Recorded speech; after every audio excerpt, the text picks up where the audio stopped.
Welcome back, everybody, to Unveiling Addiction. I'm your host, Chastity, and today I have Matthew. Matthew, I told you I was going to get you to pronounce your last name for me, and I freaking forgot. So Oh how no, do it's you all good. Mornian. Mornian. I have Matthew Mornian, and I kind of wanted to just get into a little bit. You had said that you had an experience with Suboxone, and you've kind of fought that battle too. You have a lot to offer, Matthew. You are very well versed in like energy work, and I really, really respect your work. And I'm very honored to have you on today. Would you like to introduce yourself and talk a little bit about what you do, and maybe introduce your book? Yeah, totally. I guess first off, let me just say thank you for inviting me. I know you and I had very brief contact surrounding just the end of the age of, we'll call it the age of Suboxone for you and also for me. And it's funny to notice the little tidbits of a person's intimate personal life that come forth through social media. And there's always a certain set of keywords or experiences that I think will draw people toward each other. Well, you'll just hear a thing and you're like, Yep. and you were one of those people that said that word out there, like, may I don't know, was it like last year or something? And I hadn't heard of too many people within our community, and I know there's many, but there's not a lot of people that talk about going through the process of releasing or liberating themselves from a cycle of addiction. And you were one of those people that were out there talking about it really publicly in a really big, vulnerable way. And for some reason, it was one of those things where I was like, hell yeah. And so Awesome. anyway, I love having it.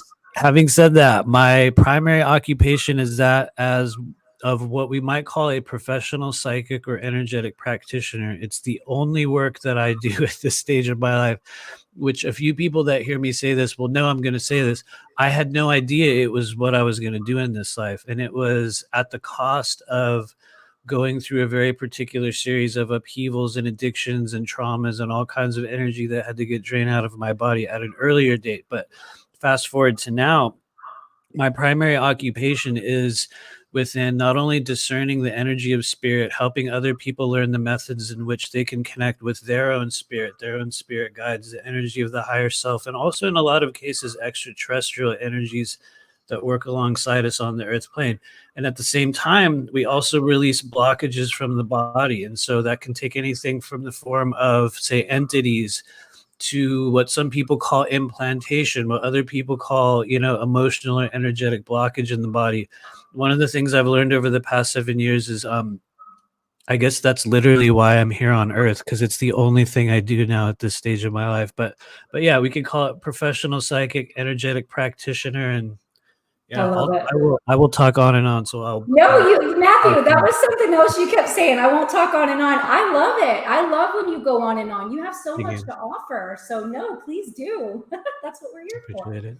You want to get into a little bit? Yeah, you're I know when we were at the conference, I had been through so much the week prior. I was very excited to meet everybody, but I had been through so much that I didn't want to miss out on the conference, but I also didn't want to bring anybody else's vibe down. So I was just kind of existing, you know what I mean? Kind of No, I feel you. keeping my distance, just so everybody, but just being around all you high vibe individuals. I'm so grateful to be a part of this community because each and every one of you have impacted me in such a big way. I just take pieces of what everybody has to offer and what resonates with me. And it's really helped me find my true self because, Matthew, for 20 years of my life, I chose darkness. And so being around everybody at the conference, y'all were the first group of people that I've surrounded myself with since I've kind of come to the light. So I really appreciate each and every single one of you. And I can't wait to connect with you all again when I'm actually in a better energy, so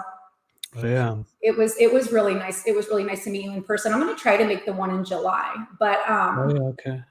let's Nice. talk about your book a little bit. Did you want to get into your book a little Oh bit? yeah, absolutely. So it's coming out on June 22nd. And I guess for those that will end up seeing this, whether now or in the future, we are in what we might call kind of an opportunistic period for people who are willing and able to put themselves out there in the knowledge that they've accumulated throughout the human journey into, something like a book form or even videos or YouTube channels or some format of greater public expression seems to be kind of a rite of passage for a lot of people within our current soul group. And For me, it was something that I was trying to do for actually about 7 years since I literally started this professional path I'm in right now. There was a series of experiences and kind of just events that I knew. I just, you know, how you'll just feel it in your DNA and your body and your heart. You're like, I'm going to have to tell this story at some Mhm. point in my human journey. And so that's kind of been the mission over the past few months since February. I kind of pulled back from doing live streams, pulled back from doing a lot of public things, and I've just been putting together this what is essentially a two-part book. The first part being the series of experiences that came into my life starting in 2015, Mhm. which coincidentally for the subject of your show was actually the year I stopped taking Suboxone in 2015, Okay. all the way up until 2017 when I ended up launching myself as a professional psychic and energetic practitioner. So the book is essentially the series of experiences that came into my life that allowed me to, what I believe, literally change a physical timeline. I'm a really good example of when people talk about the real timeline shift process, meaning we don't get in like a time machine. We don't walk through a portal. We go through a very particular type of transformative event in our life that causes us to completely alter our path. I'm a really good example of that. And also a bit of what we would call a walk in or a soul braiding process, which is when another element of the self, or in some cases we could say in the case of a walk-in, another spirit kind of walks into a person's body. And it really took me I would say, yeah, since 2017 up until now to be able to say, yes, this is literally what happened to me. So the Yes. book's it's like a collection of those experiences mixed with the second half of the book, which is actually a little bit, it's a minor instruction manual. By instruction manual, I mean it's a set of things that every single successful professional psychic or energetic practitioner that I have ever known in this life, meaning the ones that continually do it, that make it a profession, that make it a walk of life, it's a thing that you become. What I've noticed is that there's certain areas and there's certain changes, there's certain tasks, there's paths of learning that I think we have to go through in order to successfully embody whatever that identity stage is. And so the second half of it is just really like what I call the four gateways of true intuitive activation, which is a very, very particular series of things, yet delivered very generally in a way that I think everybody can grasp onto it without becoming too dogmatic or too, strict. Because the other thing I kind of learned in this path is that a lot of what worked for other people never worked for me.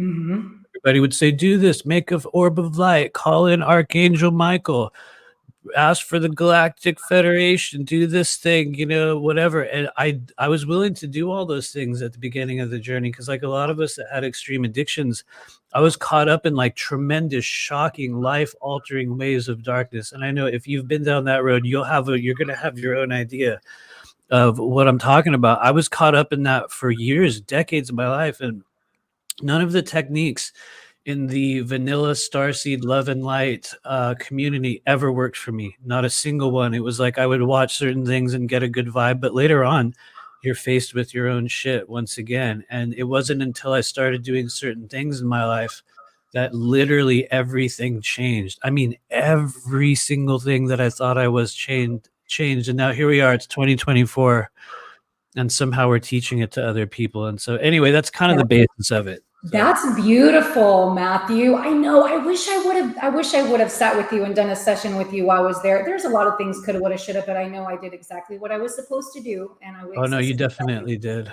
Also, here, let me just say one thing. A lot of people come into these conferences, which for those that are watching this later, that's where we met at the Journey to Truth Rebels of Disclosure conference. You'll find that when you go to those, there's like a pressurization of the energy body, and there's a pressurization of all of your compressed emotions and all of the weird stuff that you're kind of like everybody is. We're holding it in our body, and then we get around this vibration of all these people. And usually for the first day or so, it's like,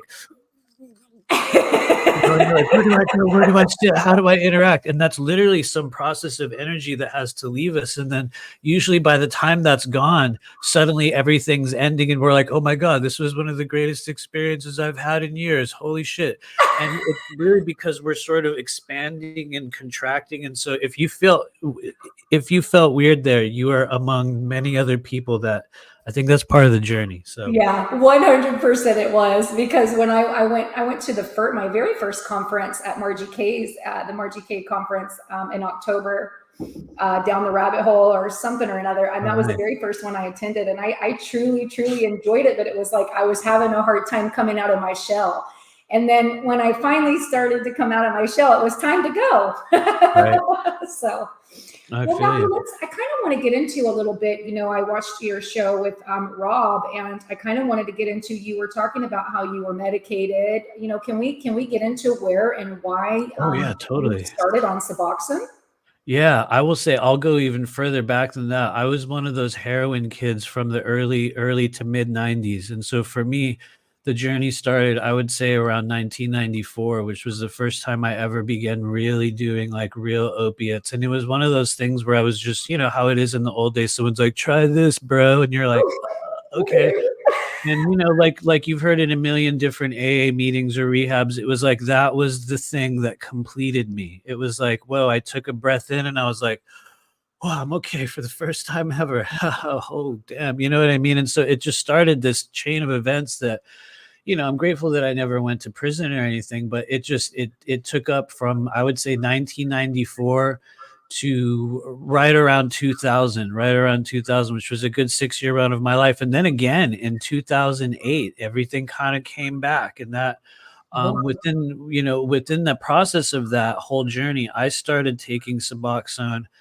Um, yeah, I want to say around 2000. Yeah, I want to say like 2007, 2008, somewhere in there. I can add up the dates, but for people that know me, know I'm horrible with time. But I was essentially on it for 8 years straight, and Oh, it was really one of those things where at the time it made complete sense because I was past the point of being in that active addiction stage where it's about pure self-destruction. It was past the point of like just getting high every day. It was like I was really trying to make a lot of changes, and right around that time, how a lot of us will go see a psychiatrist or some doctor and they're like, we've got this medication here, and if you take this medication, not only are you not going to get sick, you could just take this medication from now on. And I had already done like methadone in the 90s. So I was like, hell no. You know what I mean? There's no way I'm doing that again. And I actually had to detox from methadone in jail, which was oof. it's a horrible experience. And so I had a lot of like, we could call it like energetic scars from going down that road. And I kind of just wanted to stay comfortable in like what few pills and stuff that I could gain every day. And so when the idea of, this pharmaceutical medication that could make it all go away came out, because that is literally how it was billed to me. I know other people get a different experience, but I literally went to a doctor and he was like, you don't have to suffer through this anymore. If you just take this stuff, it'll all be over. And I was like, yeah, dude, Yeah, of boom. course, of Like, course. that's what's crazy. It did. And it worked perfectly. And I guess the story goes on and we can go into a million other things from there. Yeah, But yeah. I'll just say So one. Yeah. no, Yeah. Go go ahead. ahead, please, please. No. Oh, I was gonna say one other thing.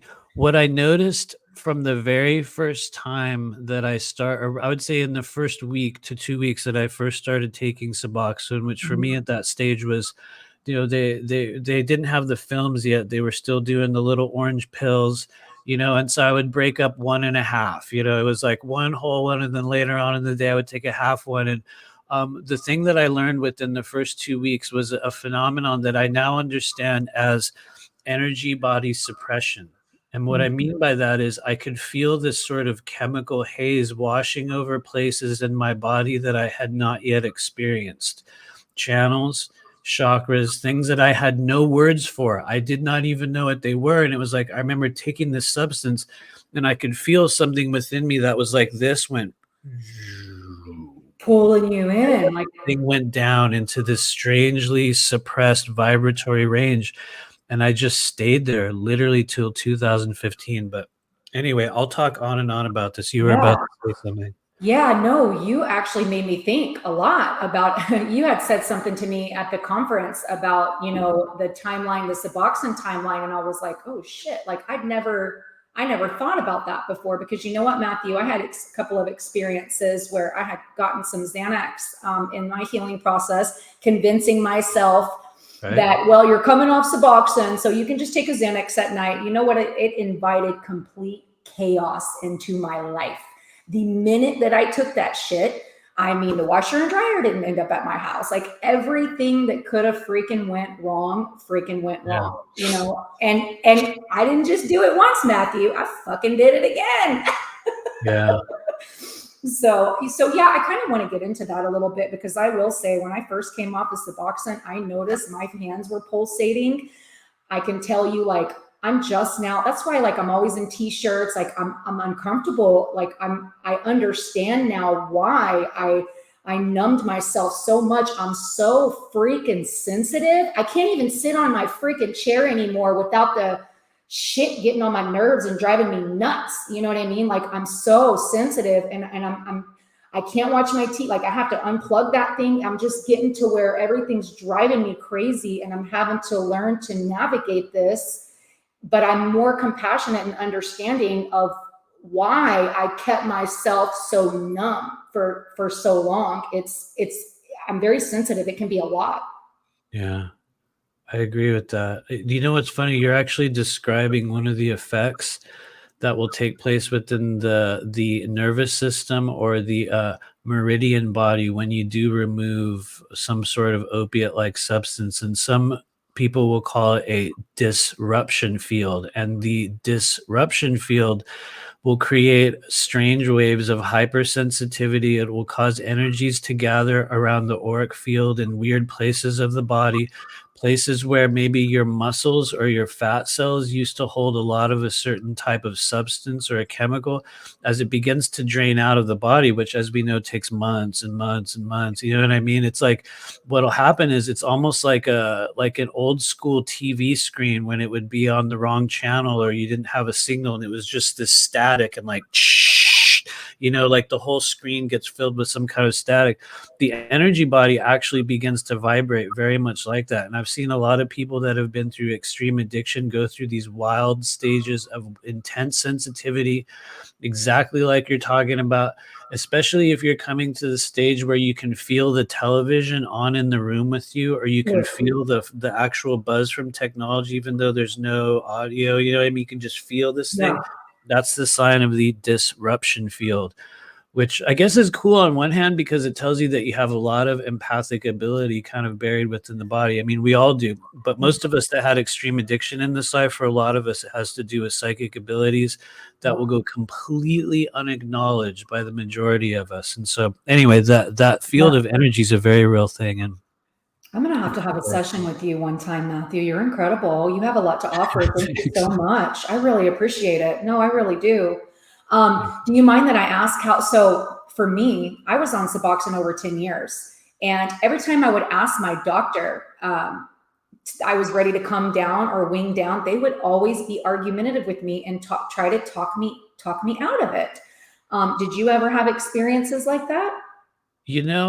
I gotta be real. For the most of the time that I was on Suboxone, I was a part of a nameless, faceless insurance system Mm. that really just treats you like a number. And I had that at the latter stages of it, meaning that when I finally decided to jump off, it was a decision that I made within myself. And Right. I actually had a massive, like a lot of us, I had a massive hoard of all kinds of meds that just stored up in my house, because I was like, for the first time, I was able to literally just cut it off. But I would say for the first, yeah, I think I started in 2007. So I would say for the first 5 years of this 8-year run, I actually had one of those doctors. Everyone's met somebody like this, one of those doctors that's literally insane. And by literally insane, I mean he was one of those people that you could go up to him and just tell him a drug name and he would write it for you. You could no, I Oh, mean, like, for real. He would be yeah. like, "So what do you want? So what do you need?" And it was just the thing. It was just, that was the scene in that part of where I lived at the time. And everyone knew you could go to this one particular doctor. And the thing is, he was a very kind and nice person. I think he really felt that he was helping people, but I didn't get any real negative programming behind it, nor did I get positive programming. It was merely a "what do you want, bro?" type of an environment. He Jeez. actually lost his medical license 5 years Oh, into it. He ended up oh, getting shit. popped by, I don't know whoever it was, but some agency. and lost his medical license. And I ended up, with, the Kaiser Permanente healthcare system, to which, you're literally just a number. You just Right. pee in a cup and they're like, okay, here you go. Here's your medication. Get out of here. Exactly. They just refill your script every 30 to 60 days. And so I'll be real. No one's really gave a shit if I Oh did or yeah. I didn't. Yep. Literally, no one cared. I was going to the Suboxone clinic, and you go, you're getting UA'd, you're having to see the nurse, I just got fed up with it. I got so fed up with it. I was like, this is literally an old aspect of my life that I have got to rid. I cannot do this Right. anymore. This is an old version of me that I have got to let go of. I cannot. So my next question to you, Matthew, is, did you come off of it cold turkey? I mean, because for me, I am having to use kratom twice a day to ease the process, because it is fucking brutal. It can be Right. very brutal. But I will say this: when I first hopped off, it was so erratic. Like, it wasn't, I'm finally kind of leveling out where I can first take it in the morning and then take it again at noon. And then that's it. I usually wake up feeling pretty shitty, but I'm giving my body as long as I possibly can, without anything. And it's challenging. I feel you. Um, I'll just say this: kratom is an interesting one. For Okay. some reason, I was one of those people that kratom, it just has never really worked for me. I don't know why. I kind of wish it did, because maybe it would have helped. But then I've seen other people; it sort of like prolongs a process within the body. It like gives you just enough to make you think you're nearly almost okay, and then it's just, you Okay. know what I mean. So for some reason, I missed out on the kratom scene, but when I initially stopped Suboxone, Mhm. I tried a number of times. I think the first time was in 2012, and I was able to do like the ultra slow taper, like down to a speck of whatever it was. And honestly, it really didn't do me much good. I felt crazy and sick. And you get to that point, and only the people out there who have ever been on this drug will know what we're talking about. But you get to a literal microscopic piece of whatever that, whether it's one of those films or that little pill, and just that little microscopic chunk alone has such a tremendous effect on the body. It's crazy how powerful this pharmaceutical substance is, because I would ingest a mere pebble of it, and it was like, you could tell that it was doing something. And then we're not talking about a placebo effect. I mean, it is a fact. You can even give a regular person a mere sliver of a little piece of it, and they're going to usually get a profound effect. And I know, because during the time that I was on it, I would give little teeny pieces to people here and there and watch them get completely loaded out of their mind. They're like, there's no way. And I'm like, dude, there is a way. This Yeah. shit is seriously strong. And so the crazy thing is, though, when I finally ended, when I finally stopped doing Suboxone, it was not because I was like, I'm done with this medication.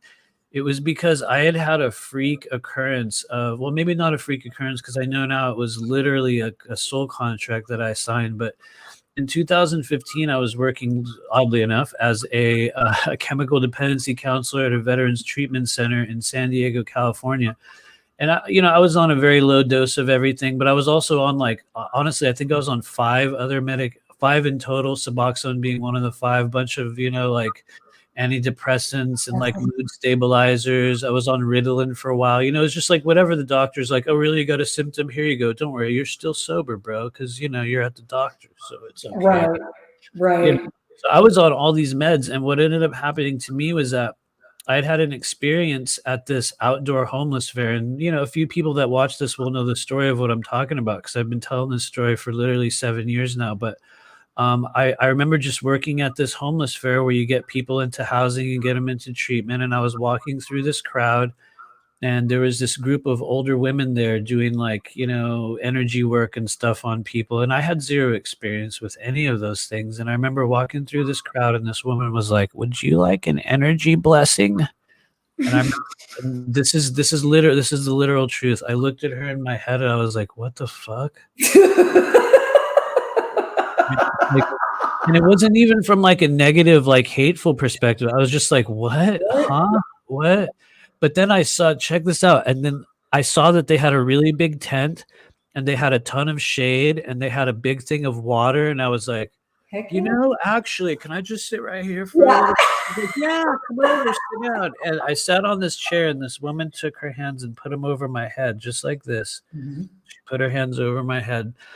And it was like I just kinda zoned out. Maybe I thought it was like 30 seconds, could have been 5 minutes, doesn't matter how long it was. Right. But in that moment, something inside me changed, and it changed the entire course of my abs every single thing about me changed on that day, my entire life.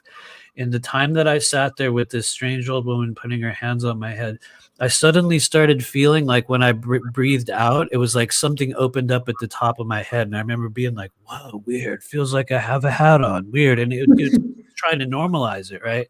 Right. And I walked back over to the tent I was working at, and I was like, "Hey, you guys, this lady put her hand on my head. It was so weird, bro." You know, that sort of moment. And Right. everyone was like, "Okay." And within 30 days of that moment, every single thing in my life changed. And so the Suboxone tie-in came in about 2 days later after that, what was essentially a crown chakra opening moment. Uh, Mhm. it was like I woke up in the morning about 24, 48 hours later, and I knew at that moment that I did not have to take any medication ever again. It was like just this thing in my head was like, "You can stop now."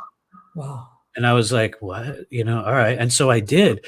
And so, you know, to try to keep it more based upon, you know, the subject matter here, what I noticed was that for the first week, and this was in July of 2015, for about the first week when I stopped taking all medication, I experienced no symptoms whatsoever.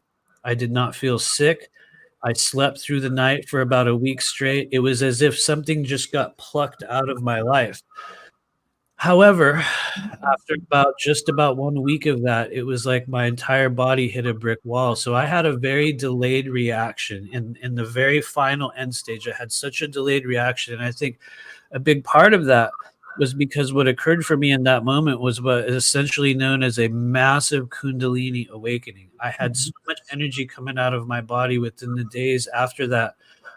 It was instantly like this portal would open in my bedroom ceiling, and I would watch my body coming back into this body as I would wake up. A Mhm. couple days after that, I woke up and there was 3 hooded figures standing in my room. It was like I would wake up standing on the back porch of my house in my underwear while a weird light drifted off into the sky, and I was like, you know, I mean, I was with my mind that I didn't know how to react to it. And so I think for me, I was relieved of something through the process of having this massive burst of energy through the body. But by the time the illness hit me, which it really did about a week or so later, it shut my entire life down. And it was about a 2 week period. And I say 2 weeks because another crazy thing happened after that. Mhm. I was so sick, I was, like, hallucinating, you know, everything that you can imagine, just extreme withdrawal, and not to mention I was also on, you know, Ritalin at the time and Oh. mood stabilizers. So, you know, I was getting, like, these crazy electric brain shocks in my head. I mean, I was losing my mind, and within about I would say 2 weeks after that initial withdrawal set in, I had a dream where I woke up at about 4 o'clock in the morning, and this was the one I was just talking about, where to my left were 3 hooded figures standing in our living room, and I say living room because at that time, my marriage was falling apart, and I was, you know, that stage where you sleep on the couch for a while. I was just, like, permanently on the couch. It was just where I, you know, whatever. But I remember waking up and seeing these 3 hooded figures in the living room with me and just staring at me, and I felt my body would, like, rock and, like, shake. You know how you just get in that weird rocking, Yeah. sweating, Oh sleeping yeah.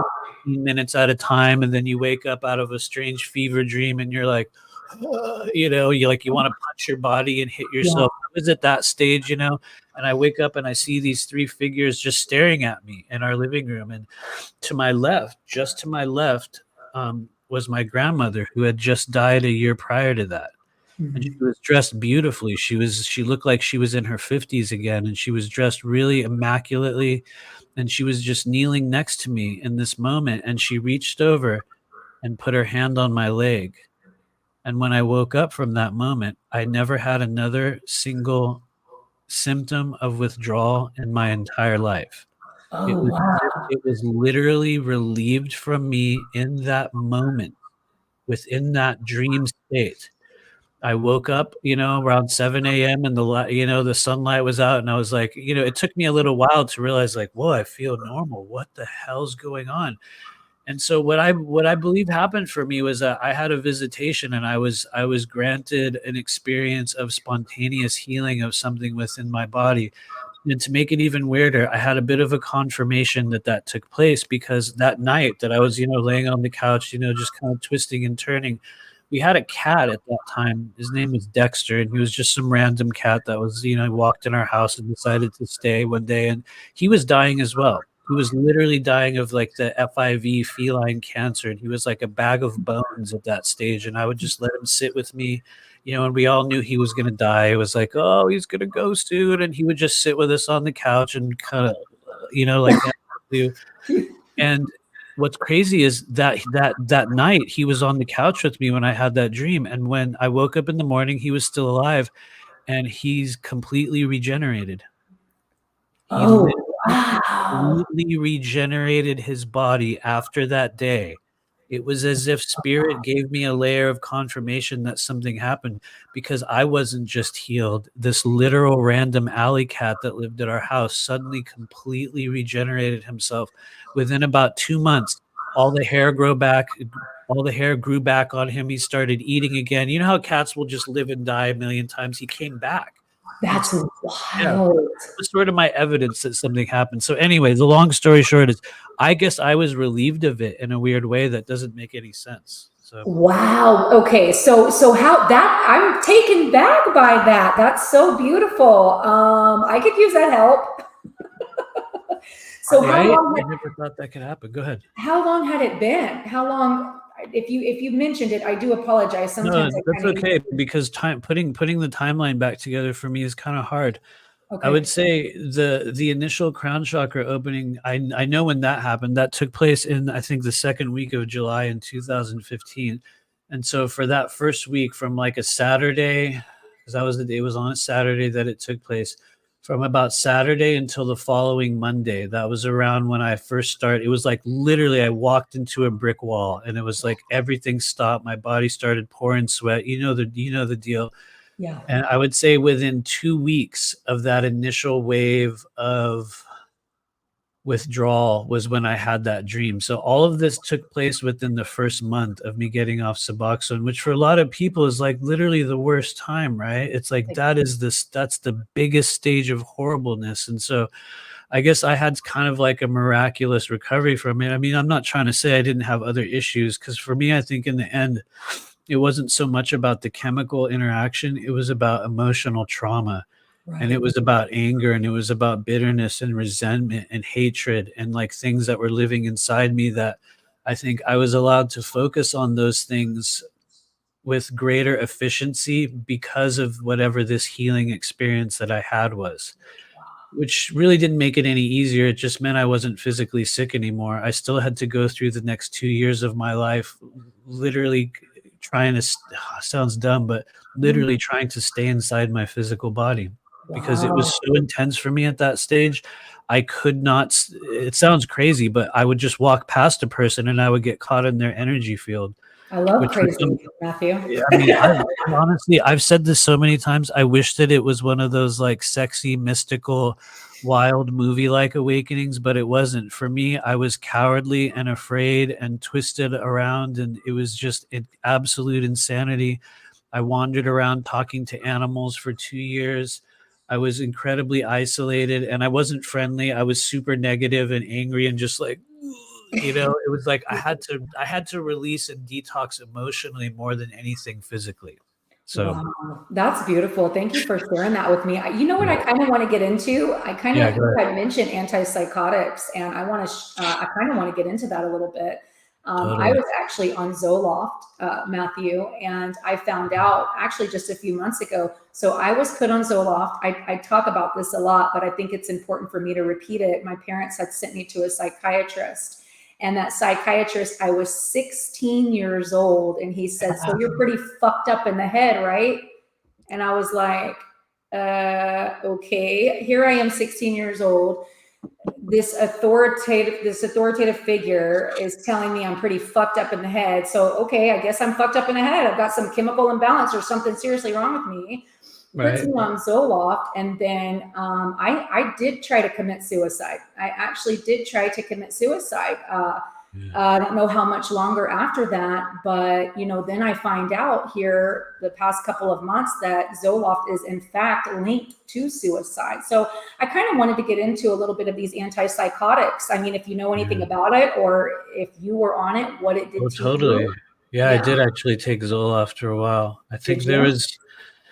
there was like a late 90s run where I think I, just like you know, I had many different what we would call suicide attempts, which weren't really real suicide attempts. It was, you know, like a lot of us, it was an attempt to create some sort of a cathartic change in my life, not knowing that's what I was doing. But it came in through an experience of I can't do this anymore, you know. And I think that subconsciously I had been trained to know that if I went through an event like that, I would end up in some form of a hospital again, and I Yeah. would receive some form of a, you know, a life reset as a result of it. It was like, you know, you could create this big wave of undoing in your life, and everyone would have pity on you, and you'd go back into treatment and you could come out again and it's okay, you're starting all over. So I had a number of those in the late 90s, and as a result, I think I got to try the majority of the most common the most commonly used antidepressants. Zoloft, I know Depakote was a big Yep. one around that time. Yep. You know, the old one, like, Paxil. yeah, oh yeah, Paxil was there for a minute. Yep. What's fluoxetine? I think that's the most common one. I don't know. I can't think of the pharmaceutical name, but fluoxetine was another one. That What sounds was the other one? There's another one. Oh, you know, one that actually really helped me, which is crazy to think. There's some that really actually worked. I think there was about at least 7 or 8 different, you know, things that I'd cycled on and off from during that time. But one of the ones that actually helped me, not that I think it's a good idea to take it, but I noticed I had a very different experience with Wellbutrin Oh my gosh. than anything else. For some reason, I was like, "Wow, I almost felt normal." Really? Yeah, and then it led to extreme hormonal suppression, which I don't know if you know is one of the byproducts of Suboxone mixed with other forms of mood stabilizers or antidepressants, whether it's the SSRIs or the in case of Wellbutrin, it's the norepinephrine reuptake inhibitors. There's a weird effect that they cause in conjunction with something like Suboxone or like a pharmaceutical opiate replacement that actually stops your endocrine system from producing certain hormones. And so in the midst of all that, I got to have total endocrine shutdown in my mid 30s, where it was like my body stopped creating literally literally all the hormones in my body came to a dead stop. And it was like I ballooned, I gained tremendous amounts of weight. It caused my hair to start falling out super early, which is paradoxical because sometimes you'll get too much testosterone and your hair falls out. For me, it was that everything just ended. And it was like my whole body went into this stasis mode. And then come to find out, it's a interaction between a lot of these drugs. And so Yeah. anyway, that was why I had to stop taking the Wellbutrin in the end, because it was actually contributing to a legitimate health thing. Although I felt okay on it, I was, you know, I was kind of normal. Yeah. But but yeah, all of those are yeah, it was absolute poison. And that's not I try to be really careful about saying this because there's stages of the journey, whether you're in recovery from addiction or whether you're going through something else. I have to be real. There's stages in that journey where I have seen some of these meds do really good work on people.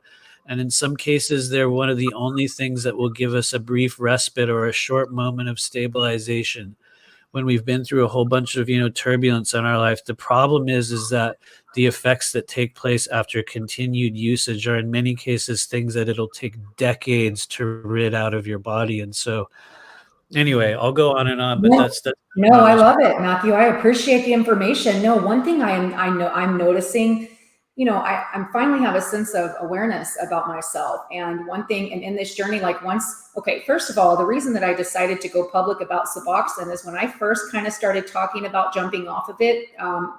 I had received messages from a few people in the community. Some people were fighting it. One person was like, I went and looked at my bottle and that's sure as shit what I was on. And it scared me to come off of it. So I was like, look, this is obviously something. I'm just going to put myself out there and make this shit public. The amount of people that have reached out to me as to, how to go about it. And everybody's different. Everybody's going to have their own experience. I mean, for me, literally, it's just, I just kind of winged it, Yeah. but that's why I decided to go public with it. I forgot where I was going with this. Sometimes that happens. Oh I no, it's okay. I forget apologize. all the time. I think we were talking about how you were on, all those meds for a while, and I was saying like, yeah, I was on this one and that one, which I think is common part of the journey. But Yeah, yeah. Wellbutrin. I was on that in a rehab facility, and it lowered my blood. I think it was Wellbutrin, and it lowered my blood pressure so low that I'll never forget. I like stepped out of my room, and I kept falling. Like I in my room, I kept like falling and tumbling off my bed, and like having vertigo. I stepped out of my room, and everything just kind of spun and fell back and hit my head, and yeah. they made me sit around in a wheelchair. Yeah, So, I feel you. It definitely does not work for everyone. For some reason, that was just, you know what I mean? That was one of those ones where I was like, huh, that one actually seemed to have an effect on me. Not that I would ever take them now, but you know what I mean? yeah. So for me, the reason that so you had said it seemed like that's what made sense for you, right? I had Yeah. started off taking Vicodin. Right. That's what, and listen, I've experimented on everything you can possibly think of, but the one thing that grabbed me by the balls is opiates, and my body became Yeah. physically hooked on it. And what I'm noticing now is, and I guess this is, I mean, addiction or whatever, but I'm noticing like it's like I'm always wanting I need to do something. You know what I mean? Like Yeah. I need to take it. Like I can't, like just being. Does that make sense? Oh no, it makes total sense. That's the hardest thing about it. How do you just exist as a normal person, right? Right, How do you do the human game without some sort of chemical barrier or a buffer against the intensity of the modern world? For right. some people out there, it's normal. They live like that. For Yeah, other people, it's like, how? How? You know what I mean? I've always been one of those, like, I have no idea how the hell all these normal people driving in their car, living in their houses, doing their regular jobs. I don't know how they did that. I still don't. I'm 47 years old, and it's like I'm blessed that I have a very, very strange profession because without it, there's no way I could fit into the modern world. You know what I mean? it's yeah. Yeah. It's challenging. Well, Matthew, I really appreciate you coming on today.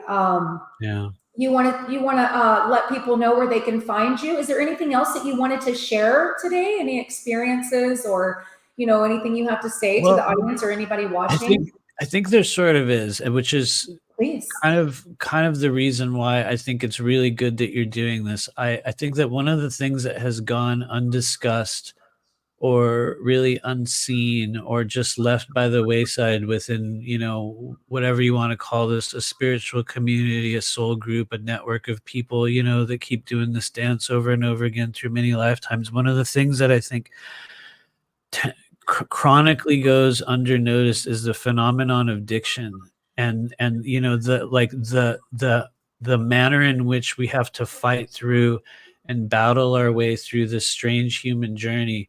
And then it's weird to see that everyone, we will come to the stage where everything becomes about, ascension and liberation and, expansion of human consciousness, but nobody ever tends to look back and say, this is how I got here, this is Right, what I had to go through, right, this was the suffering that I put myself through. This is the suffering that I was granted on, that I was given by the world.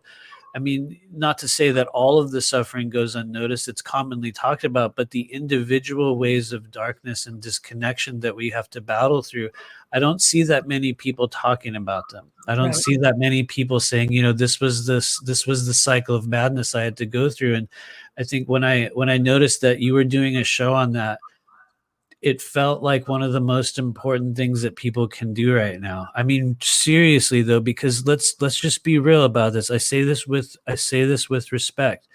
We're in a community where everyone wants to connect with aliens. Everyone wants to leave the earth. Everyone wants to liberate some wave of darkness or stop the cabal or change the world. But hardly anyone really ever talks about what it means to change the self, to heal the self, to work through those things within our own life. You know what I mean? To truly detox the body. Hardly anyone talks about what will take place when you do, what sort of challenges might one come up against. You know what I mean? We can theorize about the fall of, American society for weeks on end, and everyone will talk about it on Facebook. But when you start talking about your trauma and what led you through this journey to even getting to the point where you can talk about those things and be present with people, say you go to a conference and it's like, nobody knows the waves of what you had to go through on the way there. and Right. just to leave the house and all the challenges that you have in the background. And for some reason, I've just noticed I have a lot more respect for people that are willing to say, this is the shit that I had to endure. I This is appreciate how I it. had to walk through it, because you know what I mean? I think that's what makes a real spiritual warrior. It's not Exactly. about the manner in which we will present ourselves as some form of a cosmic authority and gather a bunch of people on a live stream so we can do singing bowls and talk about Arcturians, which is a beautiful thing to do. I Yeah. love it. I Yeah. watch it all the time. I think that we need more discussions about how did I get through all this and now what do you do? And so anyway, I I could talk. love that, Matthew. I love that, and that means a lot to me. Thank you so much. I appreciate that because if there's one thing I have experienced, it's definitely that, you know. And so I tell myself I didn't go through. I once I understood that I signed up to experience pain and pull it to the light, it changed my life. I mean, it literally changed my life. And I didn't experience all this for nothing. You know, I'm going to help people. I want to help as many people share my stories, because when you hear the shit that I've been through and came from, you'll feel motivated too. You'll know that you can Yeah. come from darkness and chaos. When I say my life was chaos, I mean 20 years of my life, the past 20 years. I mean, I'm just waking up. You know, I'm a walk-in as well. I know, and now I understand, like when I came here, and I'm having a better understanding of all of that. And it kind of freaks me out a little bit if I sit with it a little bit too much, because I'm like, oh my God. Yeah. And I actually experienced a little bit of grieving. Did you experience that Oh, whenever hell you yeah. had? Yeah. Yeah. I still do sometimes, like, all that pain. Anyways, so No, that makes a lot of sense. Could I just ask one other question? What please. age are you in this current world? I'm 41. Okay, so you probably already know this, but I'm gonna say this for everyone else that might watch this. Technically, you are right on schedule. There is a very profound change that takes place within our path of human development when you get to the fourth decade of your life. There's what we call an identity shift opportunity, and this sudden kind of wave of energy that will come in that will help you change a timeline. And for most of us that are on schedule, not that there's a schedule, but there's a little bit of a timing to it, it takes place right when you hit 40. So what you'll see, and some people that are watching this are way past that, other people that will see this are approaching that. But what I think you could probably agree on is that right as you hit 40, or right before it, there was a certain series of things in your life that no longer were tolerable, or things that you knew you had to, I always say it like this, you knew you had to blank, but you didn't know how to blank. You know what I mean? Insert whatever it is in the blank, but you felt this sense of urgency that was pushing you towards something, even if we didn't know Yes. that is the first profound timeline shift opportunity that takes place within the human adult path of development. And so the cool thing is you responded exactly when it was supposed to happen. Some people don't respond and they'll wait till later on in that journey.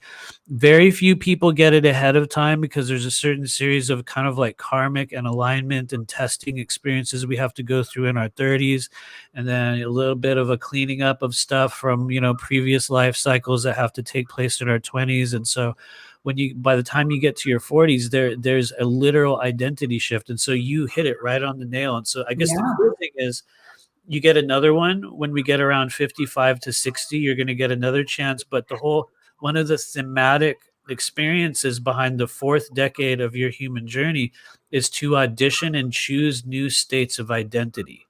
And granted, some people will hear me say this and they're like, "What? I don't, I haven't heard anyone else say this." Don't worry, guys. I promise you, in 2 to 3 years, somebody with a massive following on YouTube will tell you the same thing. And they'll go, "Oh yeah, yeah, I just learned this thing." Don't worry about all those little people that are telling you now, but Oh, it is literally a fact. And so in your 40s, you're meant to audition different stages of identity. And here you are, having gone through one of the primary, if you want to call it karmic, if you want to call it healing things, whatever word you want to attach to it, you did it right on time. So good job. wow. Serious. That's thank you. That's such a resonance. Yes, you hit that shit right on the head, Matthew. Yeah, Yes, yes. Oh, thank you so much for coming totally. on today. You have a lot to offer, Matthew. I really admire you. Thank Thank you. you so much. It's an Um, honor to be here. Go ahead. where can everybody find you at? Yes, we are at rememberyourmission.com. And I say we because I do this work alongside my wife and Nora. This is the only work that I do, and by work I mean I do psychic readings, multidimensional tarot, but primarily what we do is open up energetic blockages within the body. And so you guys can find me at Remember Your Mission in the internet realm, and then on YouTube at Remember Your Mission as well, where up until like February, we were doing a very semi-regular, show schedule. That's kind of paused, but it's coming back in the coming weeks. And so now that the book is, about ready to drop, we're going to do more shows again. But lastly, you can find us on Patreon at the Blue Flame Collective, which is a group that somehow, I don't know how this happened. We've been able to maintain it for nearly 40 years. We meet twice a month. We do readings for everyone that shows up. And then on our second meeting, we do a dedicated energy body clearing process. And so through Patreon, YouTube, and our a website, we're really easy to find. And so, yeah, thank you for inviting me. Yeah, you bet. Do you want to let everybody know about your book and when it comes out and Oh, the name yes, of it? Yeah. absolutely. So the book is called Remember Your Mission. Maybe you're not crazy. Maybe you're psychic. I love That's it. literally what it's called, because for me at the start of the journey, I actually really truly believed that I had lost my mind. Yeah. There was no question. I was working in mental health at the time, and suddenly there's a million spirits in my head trying to give me messages. Suddenly I'm falling out of my body. You know what I mean? And they're like, how did you even, who even knew that was possible? And so, it's, maybe you're not crazy. Maybe you're psychic. And it comes out, it'll be available on Amazon on June 22nd in both Kindle format and hard copy. And so Man, it's perfect, almost here. Matthew. Awesome. I'm going to have to get that book. I'm going to definitely have to get that book because Thank you. I know I'm not crazy. I know I'm psychic. Okay. Oh, yeah. All right. Well, guys, thank you. And everybody that's tuning in, I really appreciate all the love and support. Thank you so much, Matthew. And I hope everybody has a wonderful rest of your day. Love ya. Thank you.